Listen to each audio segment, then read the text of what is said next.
कल्पना कीजिए एक ऐसे वकील की जो अपने क्षेत्र के शिखर पर है। उसका नाम है जूलियन मैंटल।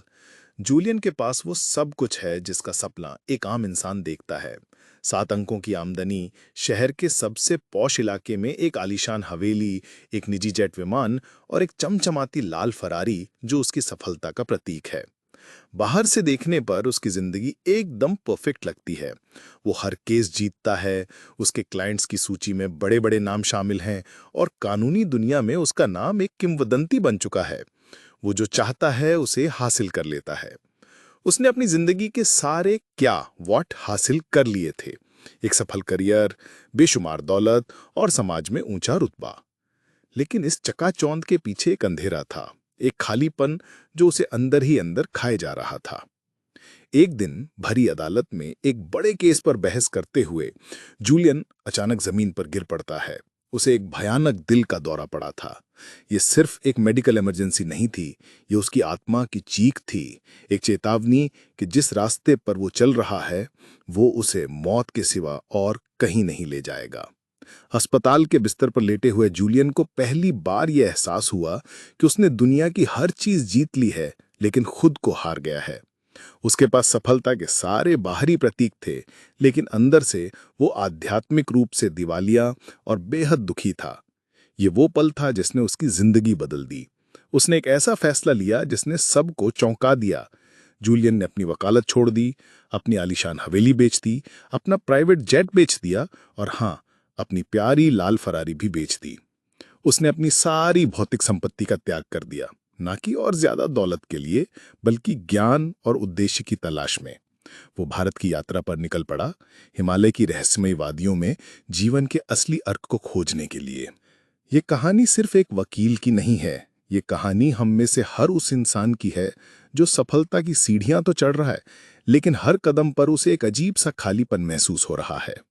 आप में से कितने लोग हैं जिन्होंने अपने लक्ष्य हासिल कर लिए हैं, प्रमोशन पा लिया है, अच्छी तनख्वाह वाली नौकरी कर रहे हैं, फिर भी रात को सोते समय एक सवाल उन्हें परेशान करता है, क्या यही सब कुछ है? ये वो अस्तित्वगत निराशा है जिसका जिक्र साइमन सिनेक अपनी किताब स्टार्ट विद वाई में करते हैं। साइमन सिनेक ने एक ऐसे पैटर्न की खोज की जो इस गहरे असंतोष की वजह बताता है। उन्होंने पाया कि दुनिया के सभी महान नेता, सफल कंपनियां और प्रेरित व्यक्ति एक ही तरह से सोचते, काम करते और संवाद करते हैं, और ये तरीका बाकी दुनिया के सोचने के तरीके से बिल्कुल उल्टा है। समस्या ये है कि हम सब जानते हैं कि हम क्या करते हैं।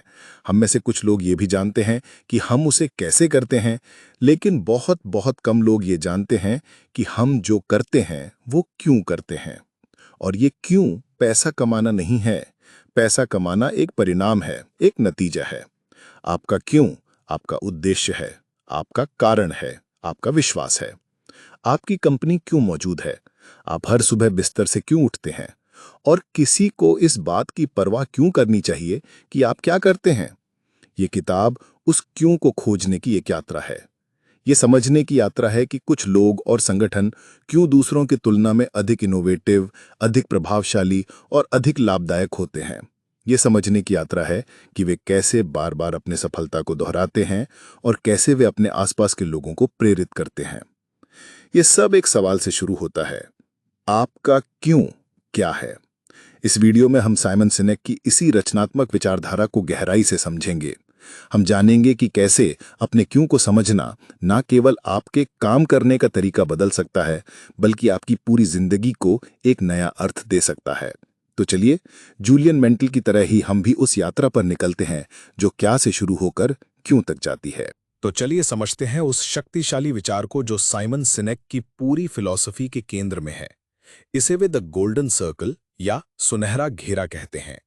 कल्पना कीजिए कि 3 गोले हैं, एक के अंदर एक, जैसे किसी टारगेट बोर्ड पर होते हैं। सबसे बाहरी गोले में है क्या या व्हाट, बीच वाले गोले में है कैसे या हाउ, और सबसे अंदर केंद्र में है क्यों या व्हाई। सिनेक कहते हैं कि दुनिया का हर व्यक्ति, हर संगठन ये जानता है कि वो क्या करता है। ये उनके द्वारा बेचे जाने वाले उत्पाद या दी जाने वाली सेवाएं हैं। ये पहचानना सबसे आसान है। हम में से कुछ लोग ये भी जानते हैं कि हम उसे कैसे करते हैं। ये हमारी विभेदक मूल्य प्रस्ताव या अद्वितीय विक्रय प्रस्ताव हो सकता है। ये वो प्रक्रियाएं, मूल्य या खासियतें हैं जो हमें दूसरों से अलग बनाती हैं। लेकिन बहुत कम लोग या संगठन ये स्पष्ट रूप से बता पाते हैं कि वे जो करते हैं वो क्यों करते हैं। और यहाँ क्यों का मतलब मुनाफा कमाना नहीं है, वो को एक परिणाम है। क्यों का मतलब है आपका उद्देश्य क्या है, आपका कारण क्या है, आपका विश्वास क्या है, आपकी कंपनी इस दुनिया में क्यों मौजूद है, आप हर सुबह बिस्तर से क्यों उठते हैं और किसी को इसकी परवाह क्यों करनी चाहिए। अब सिनेक का सबसे महत्वपूर्ण अवलोकन यह है कि ज्यादातर लोग और कंपनियां बाहर से अंदर की ओर संवाद करते हैं। वे सबसे पहले ये बताते हैं कि वो क्या करते हैं, फिर वे शायद ये समझाते हैं कि वे इसे कैसे दूसरों से बेहतर करते हैं, और फिर वे उम्मीद करते हैं कि लोग उनसे जुड़ेंगे, उनका उत्पाद खरीदेंगे या उनकी सेवा लेंगे। ये एक बहुत ही सामान्य लेकिन प्रेरणाहीन तरीका है। इसके विपरीत दुनिया के सभी महान और प्रेरणादायक नेता और संगठन अंदर से बाहर की ओर सोचते, कार्य करते और संवाद करते हैं। वे क्यों से शुरू करते हैं। इसे समझने के लिए सिनेक एप्पल कंपनी का सबसे बेहतरीन उदाहरण देते हैं। अगर एप्पल भी बाकी कंपनियों की तरह बाहर से अंदर की ओर संवाद करती, तो उनका मार्केटिंग संदेश कुछ ऐसा होता। हम बेहतरीन कंप्यूटर बनाते हैं, ये हमारा क्या है। वे खूबसूरती से डिजाइन किए गए हैं, चलाने में आसान है और उपयोगकर्ता के अनुकूल है। ये हमारा कैसे है। क्या आप एक खरीदना चाहेंगे। ये संदेश तार्किक रूप से सही है, लेकिन इसमें कोई प्रेरणा नहीं है। अब देखते हैं कि एप्पल वास्तव में कैसे संवाद करता है, अंदर से बाहर की ओर। हम जो कुछ भी करते हैं, हम यथास्थिति को चुनौती देने में विश्वास करते हैं। हम अलग तरह से सोचने में विश्वास करते हैं। ये हमारा क्यों है। जिस तरह से हम यथास्थिति को चुनौती देते हैं वो है हमारे उत्पादों को खूबसूरती से डिजाइन करना, चलाने में आसान और उपयोगकर्ता के अनुकूल बनाना।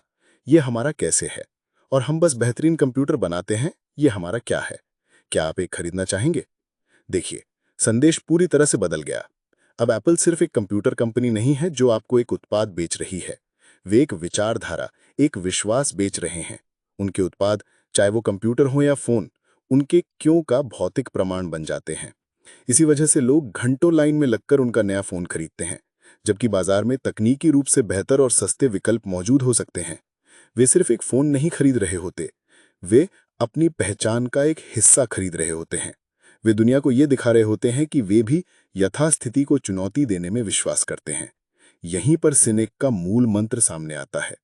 लोग वो नहीं खरीदते जो आप करते हैं, वे ये खरीदते हैं कि आप उसे क्यों करते हैं। इसका मतलब यह है कि आपका लक्ष्य उन सभी लोगों के साथ व्यापार करना नहीं होना चाहिए जिन्हें आपके उत्पाद की जरूरत है। आपका लक्ष्य उन लोगों के साथ व्यापार करना होना चाहिए जो आपके विश्वासों पर विश्वास करते हैं। जब आप अपने क्यों से संवाद करते हैं, तो आप सीधे लोगों की भावनाओं से जुड़ते हैं, और यही भावनाएं व्यवहार को प्रेरित करती हैं। जब हम किसी कारण से जुड़ जाते हैं तो हम उस विचार का समर्थन करने के लिए अपना पैसा, समय और यहां तक कि अपनी जान भी देने को तैयार हो जाते हैं। ये सिर्फ एक मार्केटिंग की तरकीब नहीं है, ये नेतृत्व का एक गहरा सिद्धांत है। ये गोल्डन सर्कल का विचार सिर्फ एक चतुर संचार मॉडल या एक अच्छी मार्केटिंग रणनीति नहीं है। इसका आधार बहुत गहरा है और यह सीधे तौर पर हमारे मानव मस्तिष्क की संरचना और कार्यप्रणाली से जुड़ा हुआ है। साइमन सिनेक कहते हैं कि ये कोई राय नहीं है, ये जीव विज्ञान है। जब हम मानव मस्तिष्क को ऊपर से नीचे की ओर देखते हैं तो हम पाते हैं कि इसकी संरचना गोल्डन सर्कल के 3 स्तरों से बिल्कुल मेल खाती है। हमारे मस्तिष्क का सबसे बाहरी और सबसे नया हिस्सा नियोकॉर्टेक्स है। यह हमारे क्या, व्हाट स्तर से मेल खाता है। नियोकॉर्टेक्स हमारे सभी तर्कसंगत और विश्लेषणात्मक विचारों और भाषा के लिए जिम्मेदार है। जब हम तथ्यों, आंकड़ों, विशेषताओं और लाभों के बारे में बात करते हैं तो हम मस्तिष्क के इसी हिस्से से संवाद कर रहे होते हैं। यह हिस्सा बड़ी मात्रा में जटिल जानकारी को समझ सकता है, लेकिन यह व्यवहार को नियंत्रित नहीं करता। मस्तिष्क के बीच के 2 हिस्से मिलकर लिम्बिक सिस्टम बनाते हैं। यह हमारे क्यों और कैसे स्तरों से मेल खाता है। हमारा लिम्बिक सिस्टम हमारी सभी भावनाओं जैसे विश्वास और निष्ठा के लिए जिम्मेदार है।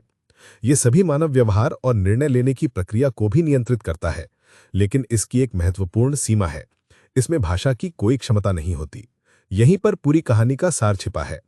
जब हम बाहर से अंदर की ओर संवाद करते हैं, यानी जब हम क्या से शुरू करते हैं, तो हम सीधे मस्तिष्क के उस हिस्से को जानकारी दे रहे होते हैं जो भाषा को समझता है लेकिन निर्णय नहीं लेता। लोग हमारे द्वारा प्रस्तुत किए गए सभी तथ्यों और आंकड़ों को समझ सकते हैं, लेकिन ये उन्हें कार्य करने के लिए प्रेरित नहीं करता। इसके विपरीत जब हम अंदर से बाहर की ओर संवाद करते हैं, यानी जब हम क्यों से शुरू करते हैं, तो हम सीधे मस्तिष्क के उस हिस्से से बात कर रहे होते हैं जो व्यवहार और निर्णय लेने को नियंत्रित करता है। और फिर हम लोगों को उन तर्कसंगत चीजों यानी क्या की पेशकश करते हैं जो उन्हें उन निर्णयों को सही ठहराने की अनुमति देती हैं जो उन्होंने पहले ही कर लिए हैं। यही कारण है कि गट फीलिंग्स या दिल की आवाज, आत्म की भावना जैसी चीजें मौजूद हैं। ये कोई रहस्यमय चीज नहीं है। ये हमारे लिम्बिक मस्तिष्क द्वारा लिया गया एक निर्णय है जिसे हम शब्दों में व्यक्त करने के लिए संघर्ष करते हैं। जब कोई निर्णय बस सही लगता है तो इसका मतलब है कि हमने एक ऐसा विकल्प चुना है जो हमारे क्यों के साथ गहराई से मेल खाता है, भले ही हम उसे लॉजिकली पूरी तरह से समझा ना पाएं।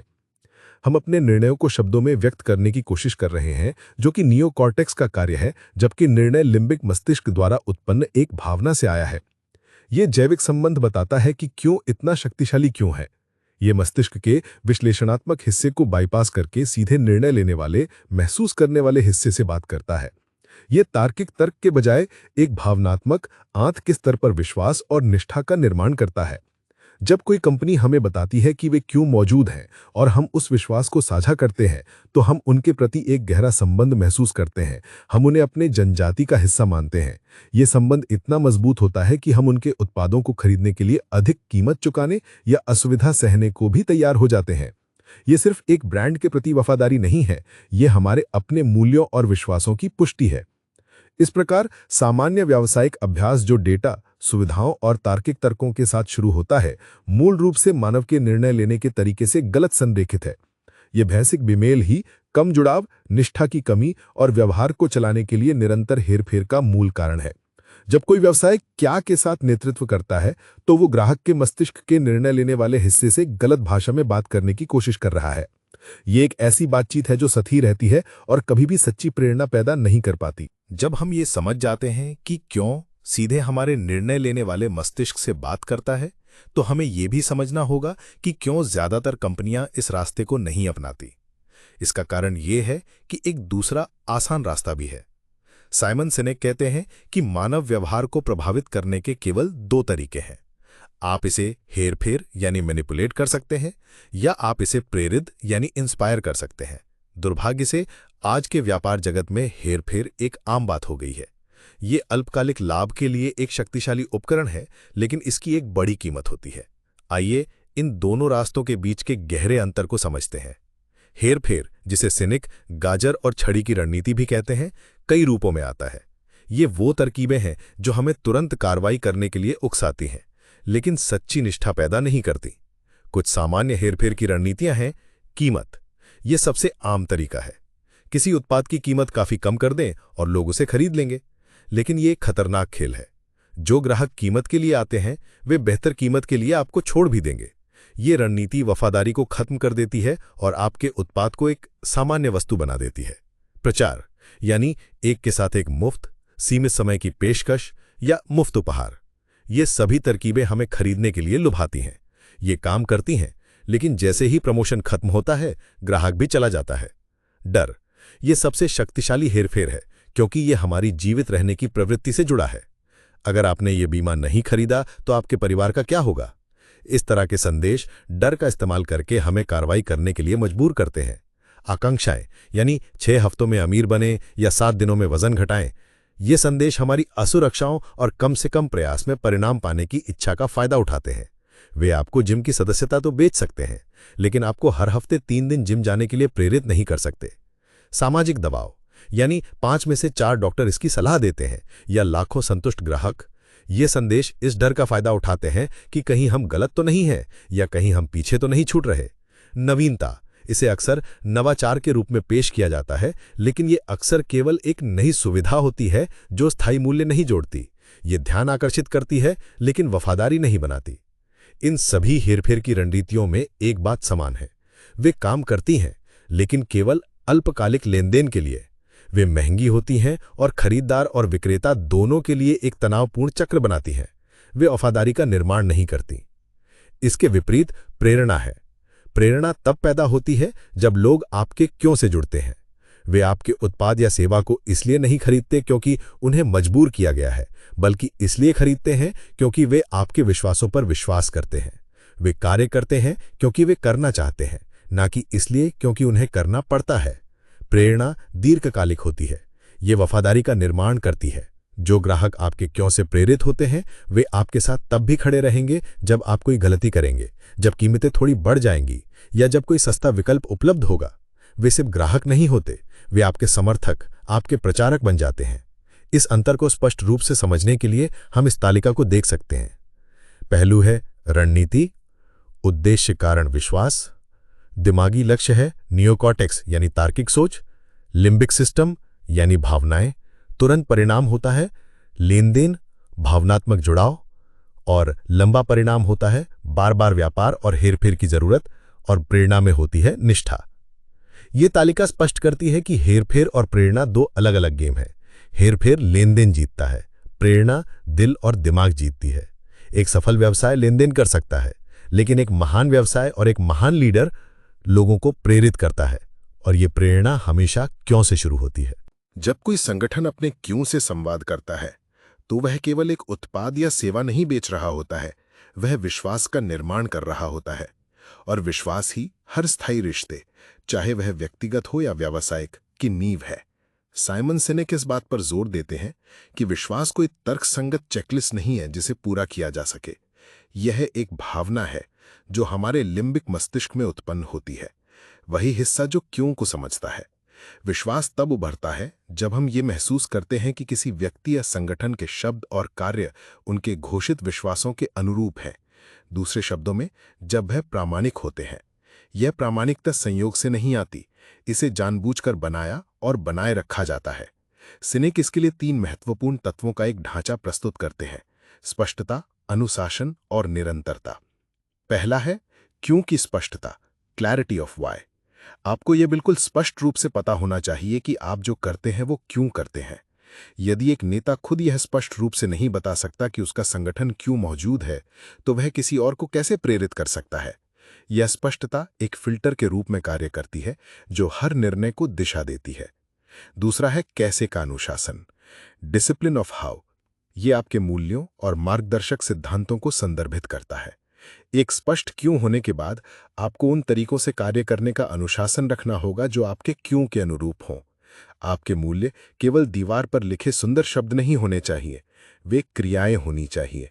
उदाहरण के लिए, आपका मूल्य केवल ईमानदारी नहीं होना चाहिए, बल्कि हमेशा सही काम करना होना चाहिए। यह क्रिया आधारित दृष्टिकोण यह सुनिश्चित करता है कि आपके कार्य आपके विश्वासों का पालन करते हैं। तीसरा है क्या की निरंतरता, कंसिस्टेंसी ऑफ व्हाट। आप जो कुछ भी कहते और करते हैं, आपके उत्पाद, आपकी सेवाएं, आपकी मार्केटिंग, आपकी संस्कृति, वो सब इस बात का प्रमाण होना चाहिए कि आप किस पर विश्वास करते हैं। जब आपका क्या आपके क्यों के साथ लगातार मेल खाता है, तो लोग आपको प्रामाणिक मानते हैं और विश्वास पैदा होता है। यह विश्वास का चक्र अंदर से शुरू होता है। महान नेता पहले अपने कर्मचारियों के साथ विश्वास का निर्माण करते हैं। जब कर्मचारी महसूस करते हैं कि वे एक ऐसी संस्कृति का हिस्सा है जो उनके मूल्यों को साझा करती है, तो वे सुरक्षित और मूल्यवान महसूस करते हैं। यह सुरक्षा उन्हें जोखिम लेने, नवाचार करने और एक दूसरे का सहयोग करने के लिए प्रोत्साहित करती है। वे सिर्फ एक तनख्वाह के लिए काम नहीं कर रहे होते, वे एक बड़े उद्देश्य के लिए काम कर रहे होते हैं। सिनेक कहते हैं, खुश कर्मचारी खुश ग्राहकों को सुनिश्चित करते हैं और खुश ग्राहक खुश शेयरधारकों को सुनिश्चित करते हैं। इसी क्रम में जब यह आंतरिक विश्वास स्थापित हो जाता है, तो यह बाहर की ओर फैलता है। ग्राहक उन ब्रांड्स की ओर आकर्षित होते हैं जो उनके अपने मूल्यों और विश्वासों को दर्शाते हैं। वे उस ब्रांड के साथ एक भावनात्मक संबंध महसूस करते हैं और यह संबंध वफादारी को जन्म देता है। यह सिर्फ एक ग्राहक आधार बनाने के बारे में नहीं है, यह एक आंदोलन बनाने के बारे में है। इसका सबसे शक्तिशाली उदाहरण doctor Martin Luther king junior है। 1963 में 2.5 लाख से अधिक लोग वॉशिंगटन में मार्च के लिए एकत्र हुए। उन्होंने उन्हें कोई विस्तृत 12 सूत्रीय योजना नहीं भेजी थी, कोई वेबसाइट नहीं थी जिसकी तारीख जांची जा सके। उन्होंने लोगों को यह नहीं बताया कि क्या करना है या कैसे करना है। उन्होंने लोगों को बताया कि वे क्यों विश्वास करते हैं। उन्होंने अपना सपना साझा किया। उन्होंने कहा, मेरा एक सपना है। जो लोग उस दिन आए, वे डॉक्टर किंग के लिए नहीं आए, वे अपने लिए आए। वे अमेरिका के लिए अपने स्वयं के सपने के लिए आए थे, जिसे डॉक्टर किंग ने खूबसूरती से व्यक्त किया था। उन्होंने एक विश्वास, एक क्यों साझा किया और इसने लोगों को प्रेरित किया कि वह इसे अपना बना ले। यह विश्वास की शक्ति है जो क्यों से उत्पन्न होती है।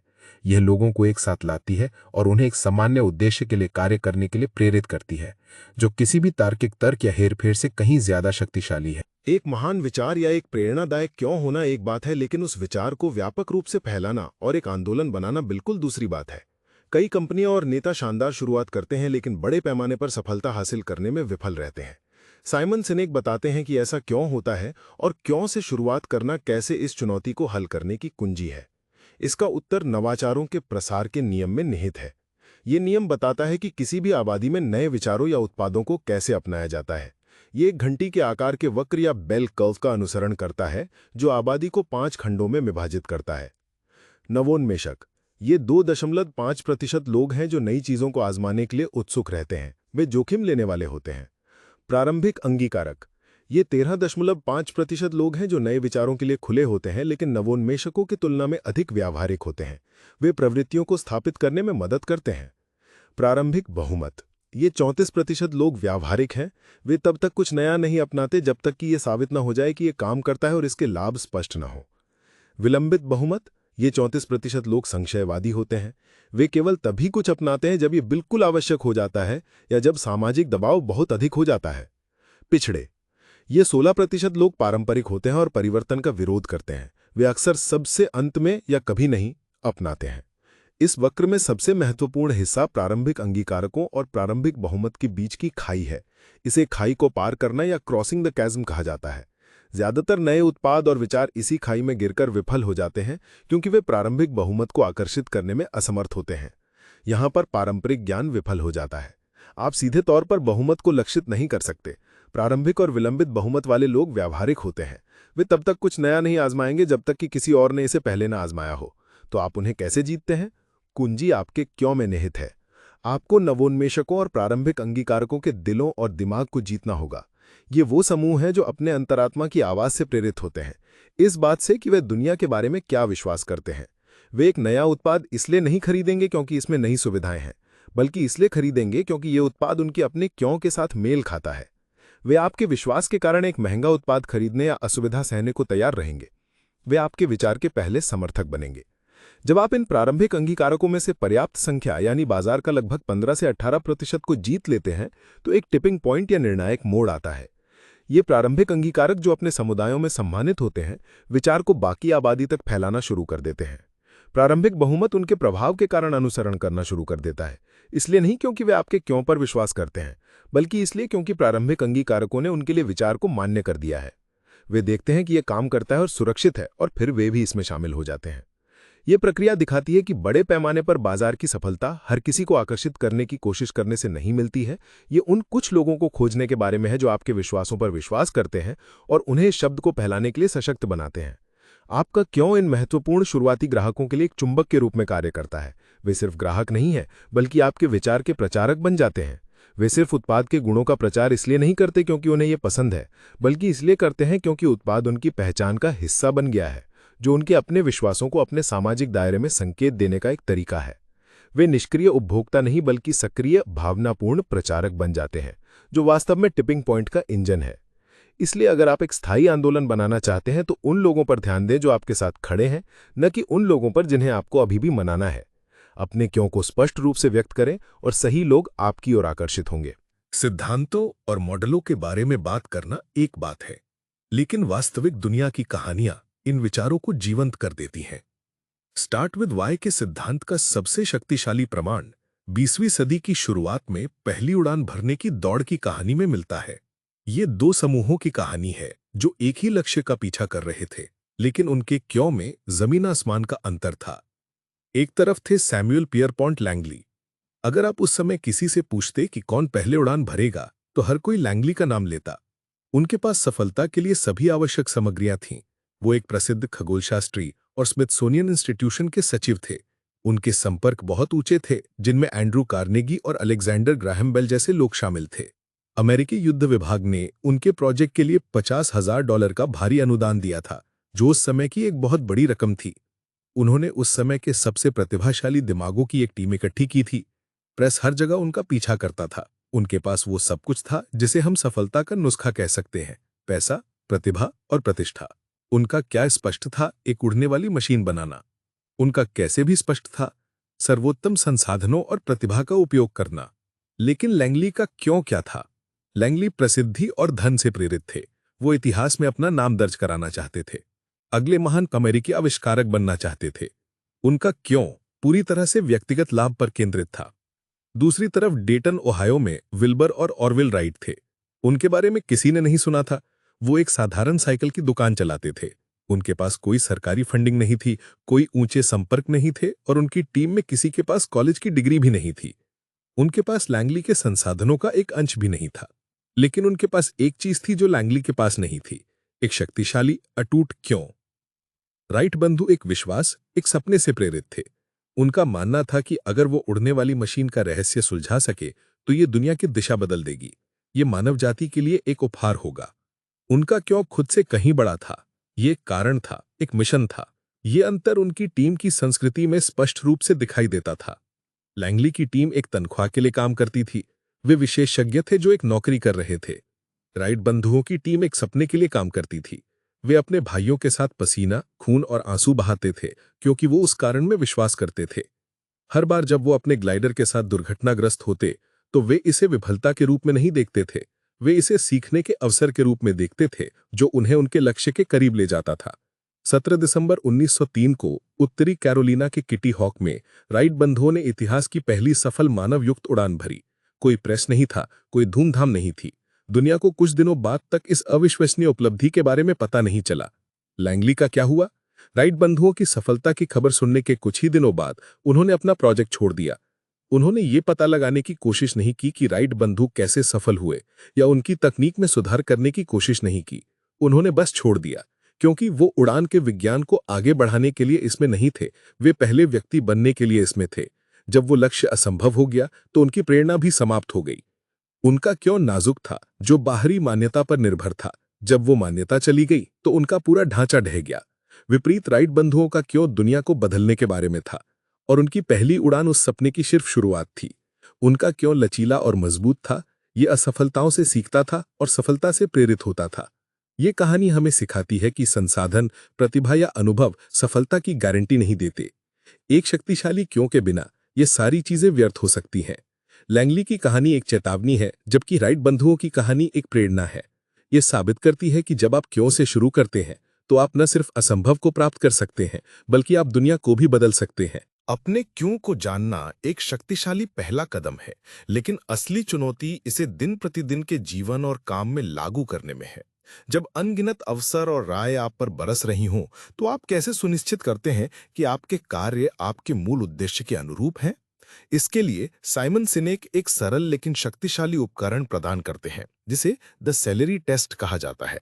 ये परीक्षण आपके क्यों को एक व्यवहारिक फिल्टर में बदल देता है, जो निर्णय लेने को आसान और प्रामाणिक बनाता है।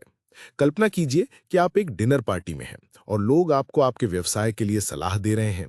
एक व्यक्ति कहता है, आपको ओरियो कुकीज की जरूरत है, ये बहुत बिकती हैं। दूसरा कहता है, राइस मिल्क इस अर्थव्यवस्था में ये जरूरी है। तीसरा एम&एम्स की सिफारिश करता है और चौथा सेलेरी यानी अजवाइन की। ये सभी अच्छी सलाह देने वाले अच्छे लोग हैं। तो आप क्या करते हैं? बिना किसी स्पष्ट क्यों के आप शायद सुपरमार्केट जाकर ये सब कुछ खरीद लेंगे। आप बहुत सारा पैसा और समय खर्च करेंगे और जब आप अपनी शॉपिंग कार्ट में इन सभी असंगत चीजों के साथ लाइन में खड़े होंगे तो कोई भी ये नहीं देख पाएगा कि आप किस पर विश्वास करते हैं। आपकी पसंद में कोई प्रामाणिकता नहीं है। अब कल्पना कीजिए कि आपका क्यों स्पष्ट है, हमेशा स्वस्थ रहना और केवल उन चीजों को करना जो शरीर की अखंडता की रक्षा करती हैं। अब जब आप सुपरमार्केट जाते हैं तो आपका निर्णय बहुत सरल हो जाता है। आप केवल सेलेरी और राइस मिल्क खरीदेंगे। ओरियो और एम&एम्स आपके क्यों के परीक्षण में विफल हो जाते हैं। इस दृष्टिकोण के कई फायदे हैं। ये कुशल है, आप कम पैसा और समय खर्च करते हैं। ये प्रभावी है, आप जो खरीदते हैं वो आपके उद्देश्य का समर्थन करता है। और सबसे महत्वपूर्ण, ये प्रामाणिक है।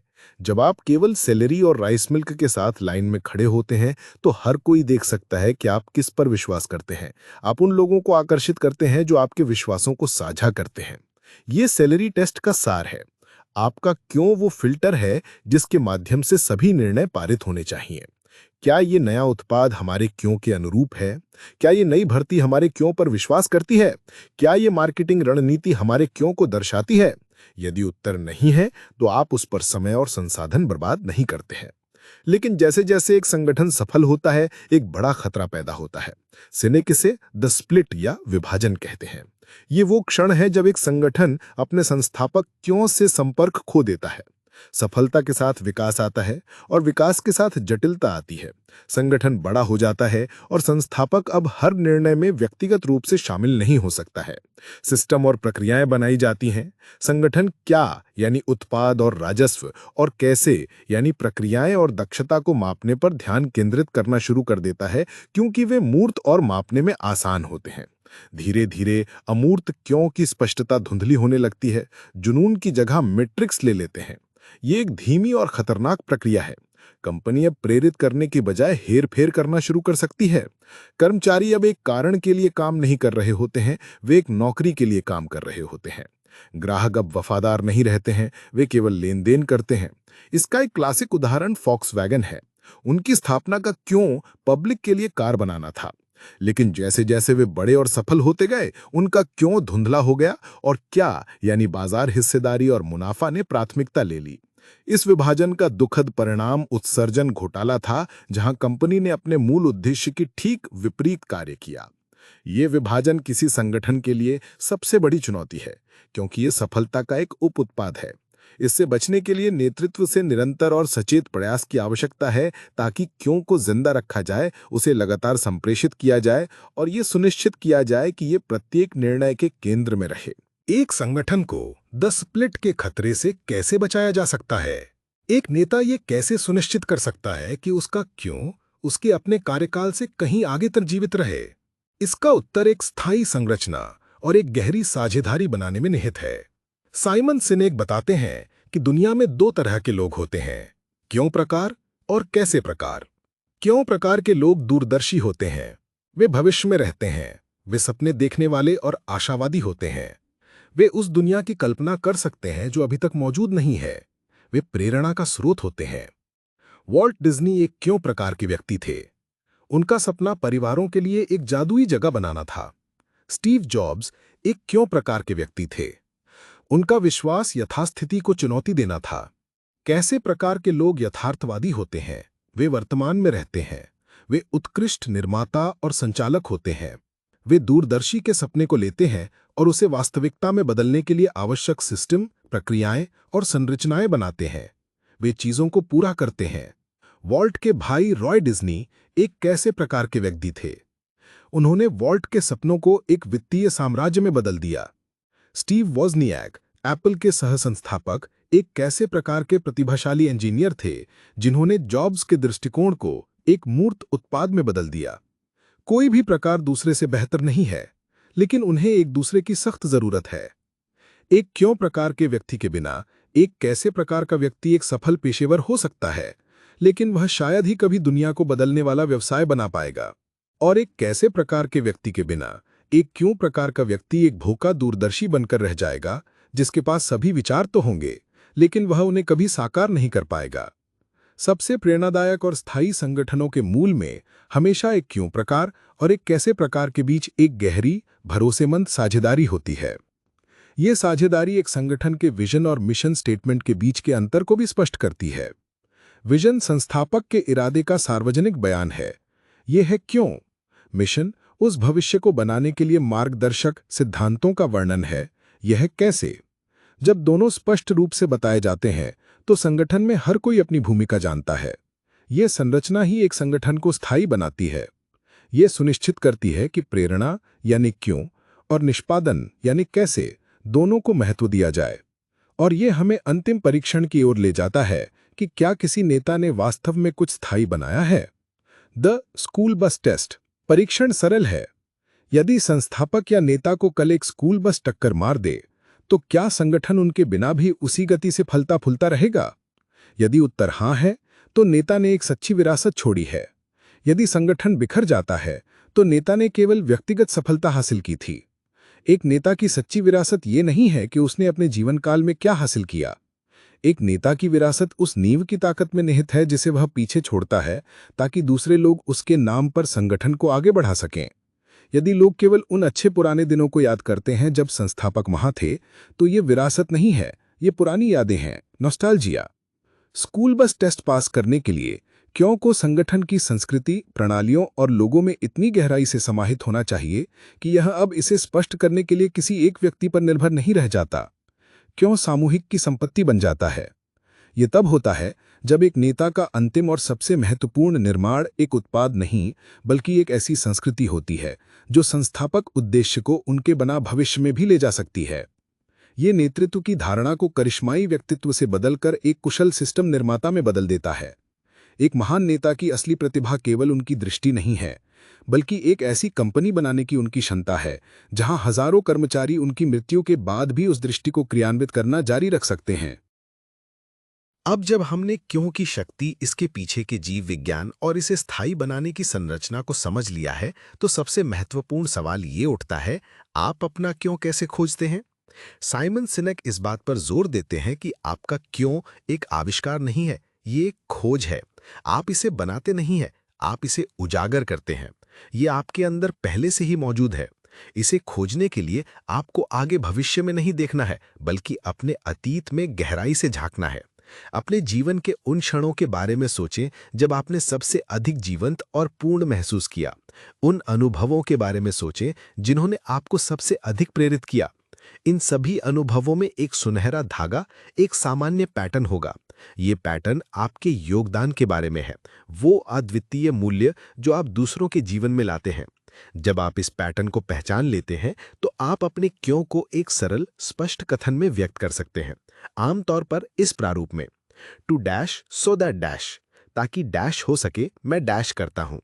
उदाहरण के लिए साइमन सिनेक का अपना क्यों है, to inspire people to do the things that inspire them so that together we can change our world. लोगों को वे काम करने के लिए प्रेरित करना जो उन्हें प्रेरित करते हैं, ताकि एक साथ मिलकर हम अपनी दुनिया को बदल सकें। क्यों से शुरू करने का ये विचार केवल व्यवसाय या नेतृत्व के बारे में नहीं है, ये जीवन जीने का एक तरीका है और ये मानव इतिहास के सबसे गहरे सत्यों में से एक है। इस विचार की सार्वभौमिकता को समझने के लिए हमें केवल ऑश्विट्ज के कॉन्सेंट्रेशन कैंप में एक मनोचिकित्सक डॉक्टर विक्टर फ्रैंकल की कहानी को देखना होगा। अपनी पुस्तक मैन सर्च फॉर मीनिंग में फ्रैंकल ने देखा कि जिन कैदियों के जीवित रहने की सबसे अधिक संभावना थी, वे शारीरिक रूप से सबसे मजबूत नहीं थे। वे थे जिनके पास जीने का एक क्यों था, एक प्रियजन जिसे वे फिर से देखना चाहते थे, एक अधूरा काम जिसे वे पूरा करना चाहते थे। फ्रैंकल ने दार्शनिक नीत्शे को उद्धृत किया, जिसके पास जीने का कोई क्यों हो, वो लगभग किसी भी कैसे को सहन कर सकता है। ये हमें दिखाता है कि क्यों होना केवल एक व्यावसायिक रणनीति नहीं है, ये एक उत्तरजीविता रणनीति है, ये मानव आत्मा का ईंधन है।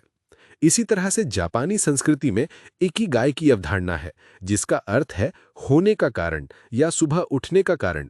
इकिगाई 4 क्षेत्रों के प्रतिच्छेदन पर पाया जाता है। आप क्या प्यार करते हैं, आप किस में अच्छे हैं, दुनिया को किसकी जरूरत है और आपको किसके लिए भुगतान किया जा सकता है। ये एक उद्देश्य संचालित जीवन का एक समग्र दृष्टिकोण है जो काम, जुनून और समुदाय को एकीकृत करता है। फ्रैंकल का अस्तित्ववाद, जापान का इकिगाई और सिनेक का गोल्डन सर्कल, ये सभी एक ही मौलिक मानव सत्य की ओर इशारा करते हैं। एक उद्देश्यपूर्ण जीवन ही एक पूर्ण जीवन है। क्यों से शुरू करना केवल एक बेहतर व्यवसाय या एक बेहतर नेता बनने के बारे में नहीं है, ये एक बेहतर जीवन बनाने के बारे में है। ये हर सुबह उद्देश्य की भावना के साथ जागने, ऐसे निर्णय लेने के बारे में है जो सही महसूस होते हैं और साझा मूल्यों पर आधारित संबंध बनाने के बारे में है। ये दूसरों के खिलाफ प्रतिस्पर्धा करने के बजाय खुद के खिलाफ प्रतिस्पर्धा करने के बारे में है। ये स्थायी पूर्ति का मार्ग है। ये वो रास्ता है जो हमें उस खालीपन से बाहर निकालता है जिसे जूलियन मेंटल ने अपनी फरारी में महसूस किया था, और हमें उस शांति और उद्देश्य की ओर ले जाता है जिसे उन्होंने हिमालय में खोजा था। आपकी यात्रा आज से शुरू होती है। सवाल ये नहीं है कि दुनिया आपसे क्या चाहती है, सवाल ये है कि आपका क्यों क्या है। अगर इस वीडियो ने आपको अपने क्यों को खोजने के लिए प्रेरित किया है, तो कृपया इस वीडियो को लाइक करें, इसे अपने दोस्तों और परिवार के साथ साझा करें ताकि वे भी प्रेरित हो सकें। और आगे ऐसे ही ज्ञानवर्धक कंटेंट के लिए हमारे चैनल को सब्सक्राइब करना ना भूलें। और सबसे महत्वपूर्ण बात, हमें नीचे कमेंट्स में बताएं आपका क्यों क्या है। हमें आपके उद्देश्य के बारे में जानने में खुशी होगी। धन्यवाद।